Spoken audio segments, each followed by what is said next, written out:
Welcome to Unsheltered Conversations, the podcast from HomeAid America, where we delve deeper into human stories, systemic issues, and bold solutions shaping our response to homelessness. I'm your host, Scott Larson, CEO of HomeAid America. Today, we're joined by Dr. Gregg Colburn, Associate Professor of the University of Washington and co-author of the book, Homelessness Is a Housing Problem: How Structural Factors Explain U.S. Patterns. His groundbreaking research shows that the biggest driver of homelessness isn't necessarily addiction, mental illness, or even poverty. It's the simple fact of not enough affordable housing. Gregg's work has reframed how advocates, policymakers, and nonprofits like HomeAid think about homelessness. We'll talk about what the data reveals, what myths we need to consider leaving behind, and where solutions lie. Gregg, welcome to Unsheltered Conversations. Thanks, Scott. Great to be here. You know, Gregg, when I first became of your work, it was when I heard you present to the Urban Land Institute, Los Angeles, a couple years ago at a homelessness summit. And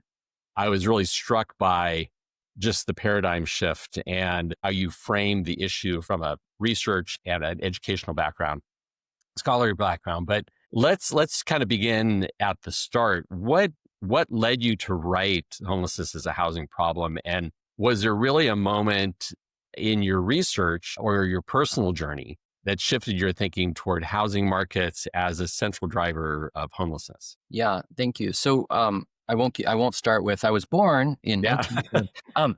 So I'm a second career academic. So my first career was in finance, and so I did that until I was about 40 years old. And so I was kind of raised, professionally speaking, in the capital markets. And so you'll see in my work kind of a link to market-based thinking about things. And so I left that world in 2012 and got my PhD. And while working on my doctoral studies, I focused on housing policy because I just think housing's fundamental and that was important to me. And I did some homelessness work in that, but a lot of it was just on federal housing policy and its implications for low-income households. And then was fortunate enough to get a job at the University of Washington. So I moved out here in 2017. And this really, the early days of my time in Seattle was the catalyst for me wanting to write this book. Obviously, I got here and I realized the scale of the housing and homelessness crisis is immense.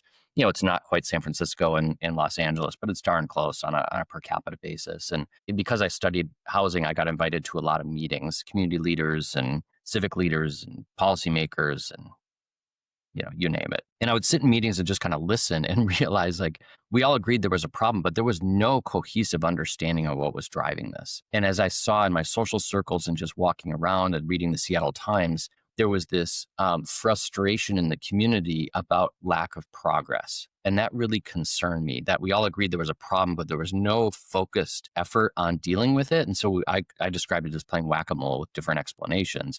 The problem kept getting worse. The public's confidence in our collective ability to solve this was eroding, which made them less likely to support initiatives to, provide more funding. And so it was kind of this vicious cycle downward.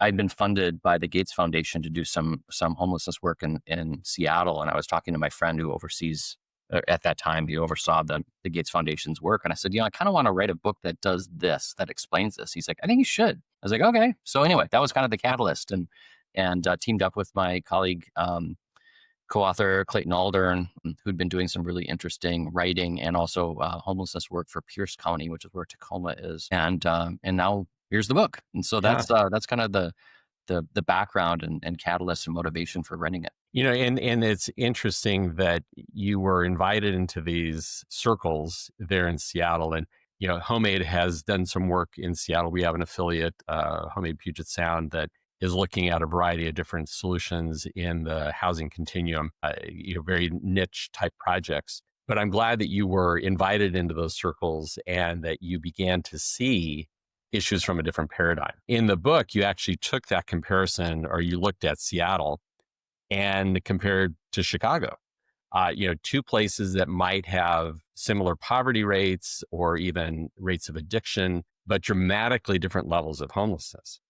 And what did you see and how do you explain the difference? And what does that teach us when you just look at those two major urban metropolitan areas of Seattle and Chicago. Yeah, one quick story, and then I'll get into the analysis. But when I lived in Chicago for a long time. My wife and I lived there when our first daughter was born, and so she's from Michigan, my wife, and I'm from Minnesota, and so we were back in the Midwest a lot. And so our kids, we always make a summer trip to Chicago because we love it. And it was interesting after we moved to Seattle. Our daughter, who's now a senior in college, which is hard to believe, was probably in ninth grade, and we were walking down Michigan Avenue in Chicago. And after spending a year in Seattle, she turned to me and she said, "There aren't a lot of homeless people here." I was like, it was pretty interesting that this ninth grader, seeing what was going on in Seattle, noticed this huge difference between Seattle and Chicago. And I said, yeah, you're right. And it kind of got me thinking about these regional differences. And so we ended up framing the book around these regional differences. Seattle has 5 times the per capita homelessness of Chicago, which is massive variation. And so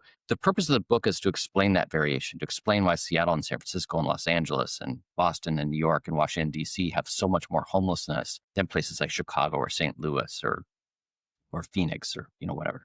And what we do is we test using pretty simple statistics. Is it because we have more people in poverty? Do we have more people who are addicted? Do we have more people experiencing mental illness? And the answer to that question is no. People have those conditions in every jurisdiction in the United States. The real difference is the housing market. Where rents are high and when rental market vacancies are low, we see with almost perfect predictive value, that's where homelessness is higher. There's not an exception to the rule. There's not a really expensive place in the United States that doesn't have a big problem with homelessness. And it certainly doesn't dismiss those issues of addiction. It doesn't. But you're framing it in a different context of, if those levels are the same, why do we have this? That's right. And so we are not one of the and this is a little bit wonky, but in essence, what this book is, it's dealing with a unit of analysis problem. And let me explain what that is. So in research, we can use different units of analysis. We can think about the city as the unit, or we can think about the individual as the unit. A lot of homelessness research is at the individual level, meaning what are the factors that might increase the risk for Scott to experience homelessness? And those are poverty, addiction, mental illness, a disability, age, you name it. All true. We're not disputing that in any way. But when you change the unit of analysis to the city, why do some cities have more homelessness? It's not that you have more poor people or more addicted people. It's the housing market. And so therefore, it doesn't mean that for people on the front lines providing treatment and support to people experiencing homelessness, that we should dismiss those individual drivers. Domestic violence is another one, right? It is a cause of homelessness at the individual level. It's not the reason why we have more homelessness than Chicago. But it certainly creates the conditions for someone to potentially experience homelessness. And so it doesn't, and some people have come after us after writing the book saying, well, of course it's a drug problem, of course this is domestic violence, et cetera. And we're saying, we're not saying that those aren't important. What we're saying is, if Seattle wants less homelessness, unless we figure out the housing market, we will be chasing our tail. I just don't think we're going to get out of this. Yeah, and that's where, when you look at whether the reality or the myth tied to homelessness with addictions and mental illness, or even the weather, you're talking about domestic violence. We don't want to say that that's not real, but it's your research is finding that other factors don't explain these variations across the cities. And that's right. With the myths, and you said you've received some pushback. Why do you think those perceptions are so strong in our public conversation? And it's clearly at the focal point in our country today of crime and addictions and things that create real fear in the general population. And how are you looking to reframe that conversation with some of the people that might push back on what you're bringing to the table? Yeah, I think you use the word fear, and after 3 years of really thinking about this, I really think fear is at the root of the pushback.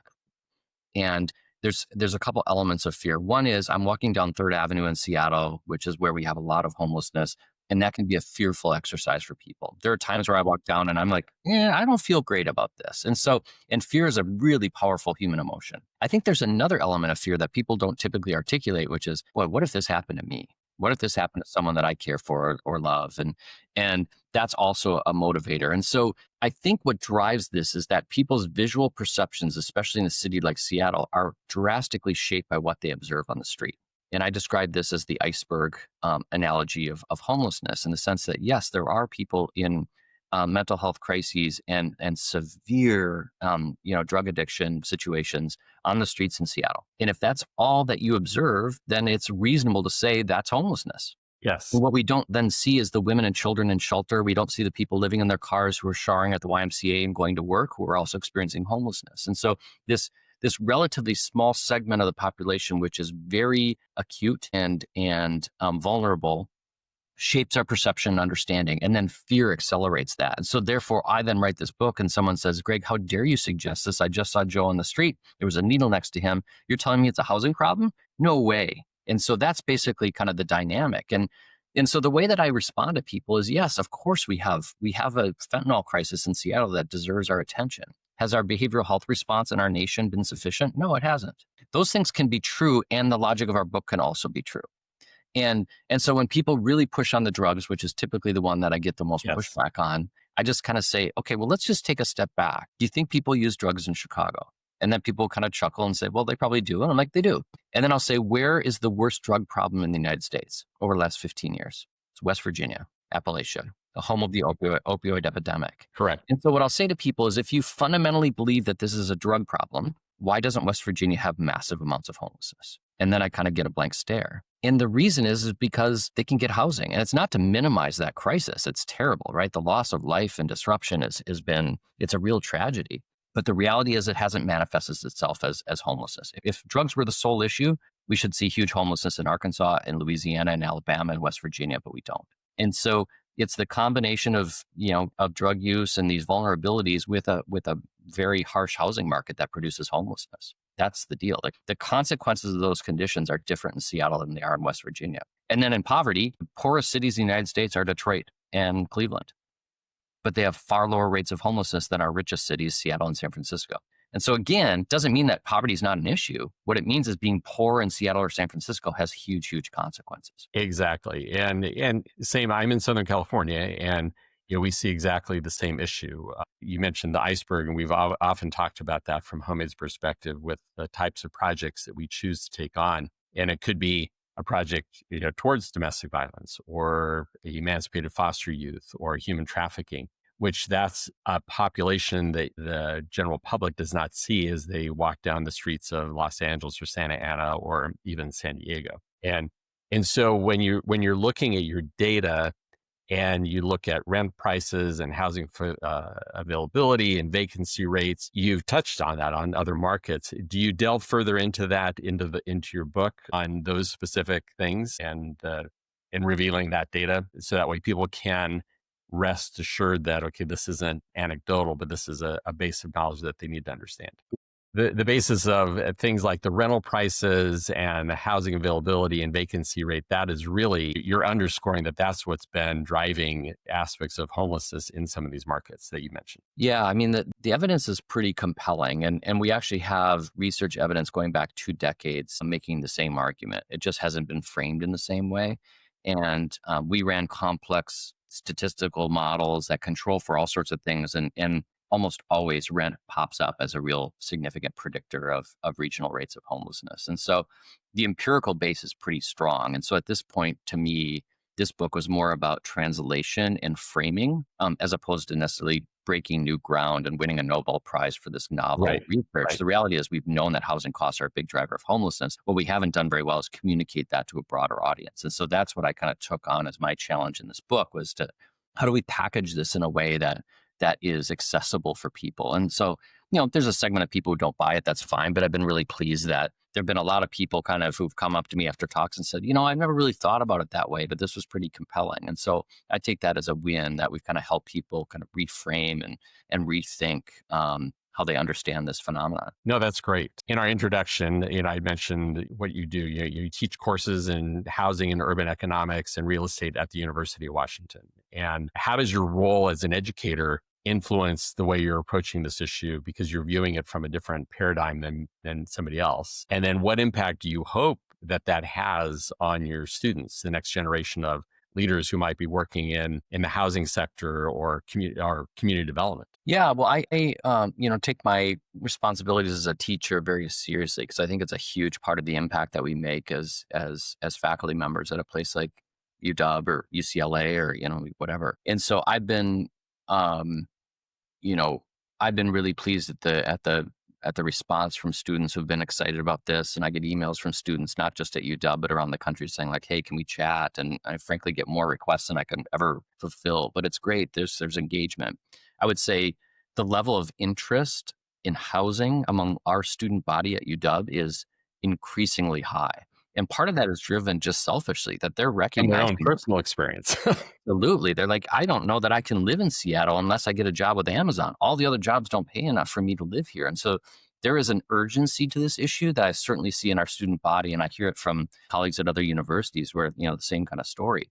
And so that's a great opportunity for us as an institution to say, hey, this is a real challenge for your generation. And how are we going to collectively work on this and think about these issues? And it's not just homelessness. It's how do we make sure that we can recruit faculty members? And how are we going to, what about the Seattle Public Schools hiring second grade teachers? How are they going to be able to afford to live here? And so I think that's a pretty broad recognition. And so we need to be thinking about this housing ecosystem pretty broadly because the inaction of the last couple of decades has had big consequences, homelessness being one of them and a very visible consequence of that. But there are a lot of other ones as well that our students are reckoning with. And you mentioned students on a personal level. I have a niece who is a med student at UW. And when she was admitted and she began to look for housing in that area, the apartment rental prices were unbelievable. And here's someone that has a career path and is entering into the university, but it was a struggle to find the right opportunity and right place for her to live during that couple-year period of time when she's a student at the med school. So Yep. very real. And there's someone who is obviously on a really wonderful professional trajectory who's struggling. And now you take someone who doesn't have those advantages and, it's just compounded for them. Correct. So with your students that you're actually teaching, are they entering into policy and research in the building industry? You feel that they're carrying some of your insights as the next generation into their field of work? Yeah, I think so. I've been really pleased with the contact that I've been able to maintain with students post-graduation. So we have, in our program, in our college, we have students who go become private market developers, both commercial and residential developers. We have people who go work for Seattle Housing Authority. We have people going to work for nonprofits, public sector, you name it. And so, there's kind of people in all sectors of the built environment who are graduating from our college, which is great. And so, certainly my hope is that they're bringing some of this knowledge with them. And, I'm in touch with them on social media and I see what they're doing and there's engagement. They're doing good stuff. And so, I feel really good about that. The problems are immense, right? So we need a lot of people thinking about this stuff. It's not just a couple students are going to fix this, but I'm pleased by that. Well, and hopefully the book is doing just that. When you look at people that have either ultimately that might listen to this podcast or like myself heard you speak or pick up your book, but policymakers and advocates and even everyday citizens, hopefully they're responding well to your findings. And are you seeing any shifts in certain communities, how they're talking about homelessness? Are you seeing some things that you can point to that people are understanding and putting into place, particularly with policymakers? Yeah, I've been really pleased. I've probably given 150 talks around the country, actually around the world. I'm flying to the Netherlands tomorrow to speak at the European Homelessness Conference, which will be fun. But what's been really cool is I've been invited back to a number of jurisdictions a couple times and kind of seeing how the conversation is changing in their communities. And that's been really affirming for me. And so I've been to Indianapolis a couple of times. I've been to the state of Kansas probably 4 times. Been to Missouri, Kentucky 3 times, North Carolina 4 times. And it's not necessarily places you would expect. I've also been to LA and San Francisco and those spots, but it's places that you might not, I certainly didn't expect when we wrote the book. And I'm seeing in those locations the conversation advancing in a way that I'm pleased to see. That's kind of consistent with the logic of the book, which is unless we create more capacity for people, housing capacity, we're going to continue to have these problems.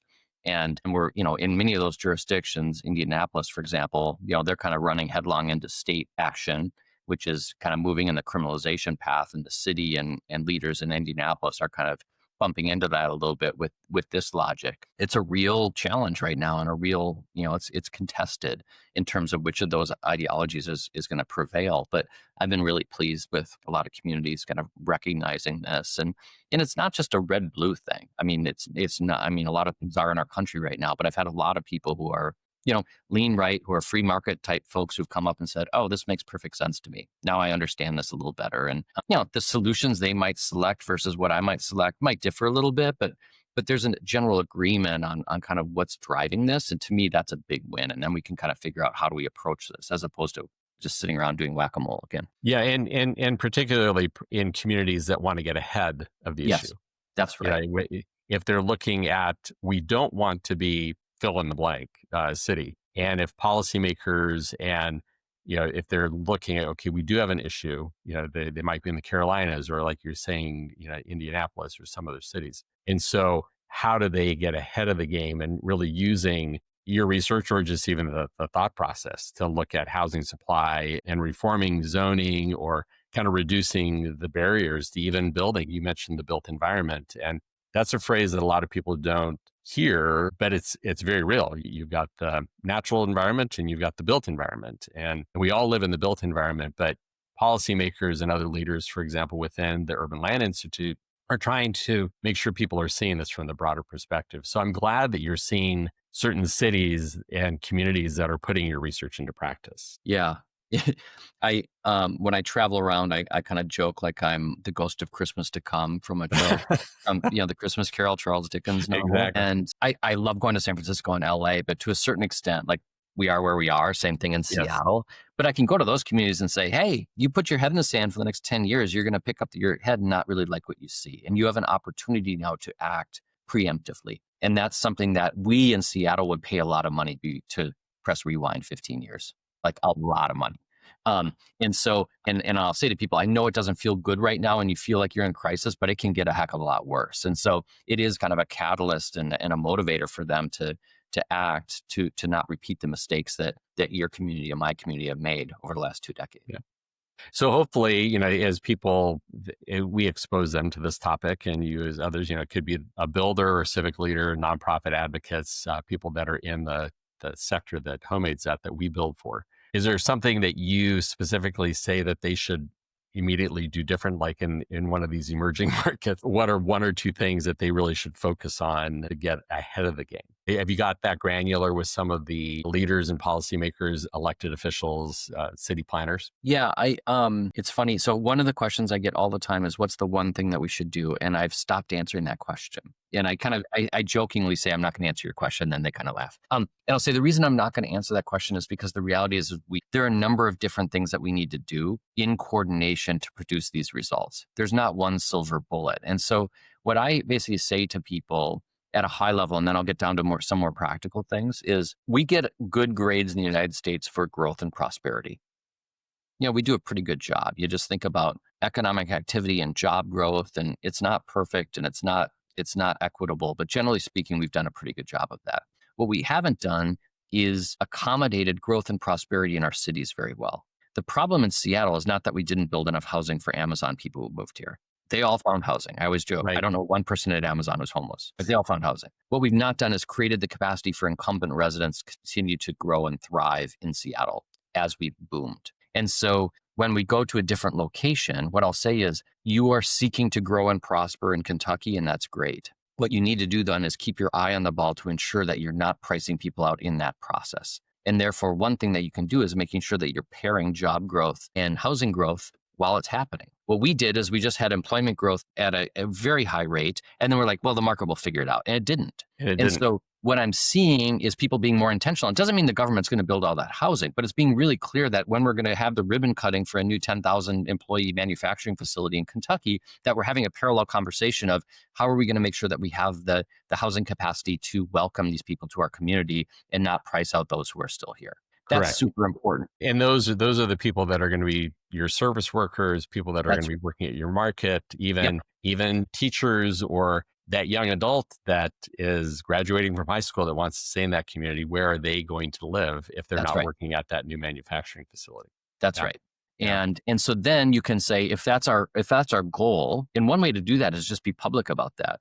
If we're going to have 10,000 new jobs, this means we need another 4,000, 5,000 housing units. And how are we going to do that over 5 years? And then you can get into the practical stuff of what are the 5 things regulatory and subsidy wise to make sure that we can do this. And we all know what those are, right? It's land use and it's permitting and it's all that kind of stuff. And then a recognition that some people are going to need subsidy, and there's some combination of federal, state, and local supports that we could create to make sure that happens. And that's kind of the conversation. It's, wash, rinse, repeat, Yeah. over and over. We just Yeah, have to keep doing exactly. it. And it's looking at things holistically. Yes. So as you're diving into other aspects of research and even your teaching, are there new questions that you're studying or beginning to explore, or is it just double downing on what you're currently doing? Yeah, I've got a couple new projects going that are kind of interesting. And one of them, I was doing some work, I was visiting Albuquerque, New Mexico, giving a talk. And so I was looking at their housing data, which I always do before I go to a place to give a talk.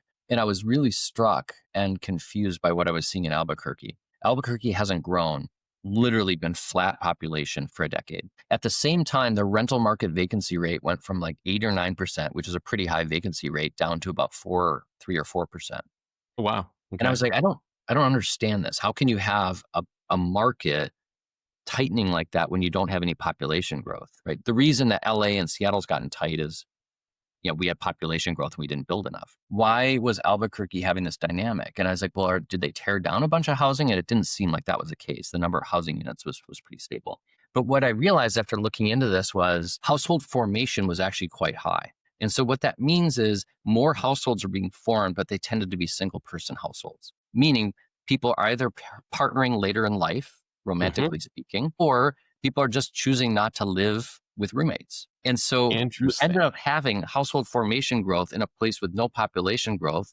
And that's gobbling up housing inventory. And what's happening then is vacancy rates are going down and now they're seeing rental price pressure, which is really, really unfortunate because then if you layer population growth on top of that, then you're in real trouble. And so I actually am working with a grad student right now at UW, and we're doing an analysis of single person rentership in the United States and looking at different rates. And what's staggering is Seattle, we're second highest in the nation. We're like 58% of all renter households are single person households in Seattle. That's amazing. And we're It not really building is. to that population Well, necessarily and either, we have actually in SROs or Seattle. et cetera. Yeah, we have in Seattle. But and so my thesis on this is we built a lot of studios in ones, and so we created the opportunity for this. But it has huge consequences for Seattle public schools, and basically, we're not having family-sized renter opportunities in our city. And so that's something that's interesting to me because in essence, we can create housing scarcity just by the way that we form households. And that has other social implications, a loneliness epidemic, et cetera. We're seeing a lot of 65 and older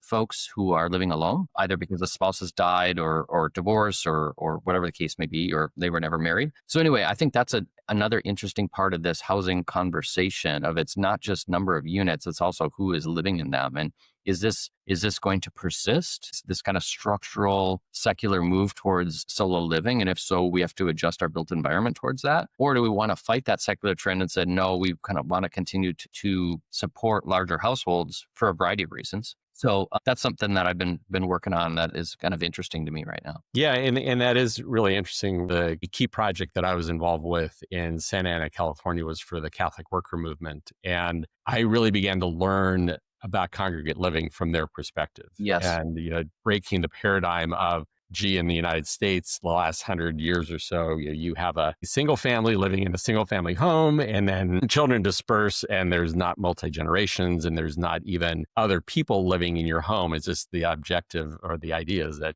well, everyone has their own home. But it began to really make me think differently about how does congregate living fit into the housing ecosphere and just even our own mental health and community, even if you're not blood relatives. So I think you're delving into a very interesting topic for the future. I think that's Yeah. great. Yeah. Thanks. So is there, as we look at this today, is there anything that gives you hope? Homelessness, as I tell people, is probably the most complex social issue in our community. I mean, it's personal, it's economic, there's elements of faith for some people, it's policy, it's the built environment. There's so many different things that come into play with this extremely multifaceted, complex issue. But where do you see hope with this? And is there momentum building that you see potentially creating real change? Yeah. So I see hope in a couple of ways. One is when I travel around the country and there's hundreds of people in a room to hear about homelessness. Like it always blows me away. I was in Skagit County, Washington, which is up near the Canadian border 2 nights ago, and there were over 200 people in this small town came to hear about housing and homelessness. So that really gives me hope that people are engaged. I always say that apathy is the enemy of progress, and we don't have an issue of apathy here. People care. Now they might care because they feel like this is a moral wrong. Right. And I'll just say, that's fine. If you're engaged, come to the table. Yep. You're in the room. That's a good thing. So that gives me hope. The second thing that gives me hope is we are not walking around in the forest blindfolded looking for solutions. The evidence is overwhelmingly clear that when we provide housing and services, we can end homelessness. Sufficient affordable housing prevents homelessness, doesn't eliminate it, but it reduces it. And then once people are experiencing homelessness, housing and services does a pretty darn good job of helping. And so when people question me on that, I'll just say, we as a nation decided over a decade ago that we didn't want men and women coming back from wars in Afghanistan and Iraq to experience homelessness at the same levels that the Vietnam generation did. And why did we do that? Because it's good politics to house veterans. We should just be clear about that. We had support from both political parties on that. And so what did we do? We provided resources through the VA and HUD to provide housing and services for people. And we cut veteran homelessness by 55% in just over a decade. And so when people say that there's no way to solve this, this is hopeless, I'll just say, false. We literally just did it. And so when we scale empirically based solutions, we have success. That's a really good thing. And that's a cause for hope from my perspective. Now, the challenge is, how do we then draw the line somewhere else? We drew the line with veterans. Can we draw the line somewhere else and use the same logic to help more people? The reason we're still struggling with this is that's where we drew the line. Correct. We didn't look at it in a multifaceted, multi-population base. That's right. And I'm all for housing veterans, right? My grandpa was a veteran. My dad's a veteran. So I think that's wonderful. And I'm thrilled that we have this amazing case study. Now let's use that case study and have success elsewhere. In other markets. So Exactly. I'm going to be encouraging people to get your book, but is there one core message that you want everyone to remember from our talk today? Well, I think the one core message I would hope is that there is a structural explanation for this crisis. And I think a lot of people, we walk by someone, we see them on the street and we say, oh, I feel bad for Joe, but Joe made some poor decisions. And when we do that, it absolves us of responsibility. Mm-hmm. And if instead we see Joe and say, boy, Joe is the victim of structure that I, Gregg Colburn, have contributed to, it indicts me in this problem. It indicts us collectively. And that forces us to collectively look in the mirror and say, well, what are we going to do? And so my hope with this is that we zoom out, and it doesn't mean that Joe doesn't deserve our care and dignity. Of course he does. But when we zoom out and think about this structurally, then it indicts all of us, which hopefully then activates all of us to move in a more structural way, which to me is ultimately how we are going to end this or radically reduce it. We will continue to provide services. We'll continue to provide crisis response. And that's, to me, a marker of a caring society. And I want to lift up that work, but we can't crisis response our way out of this. We'll just continue to care for people over and over in perpetuity. And so my hope is that we move upstream. That's great. Well, Gregg, I have appreciated our time today and your clarity, your research, and obviously your passion that's been built over the years.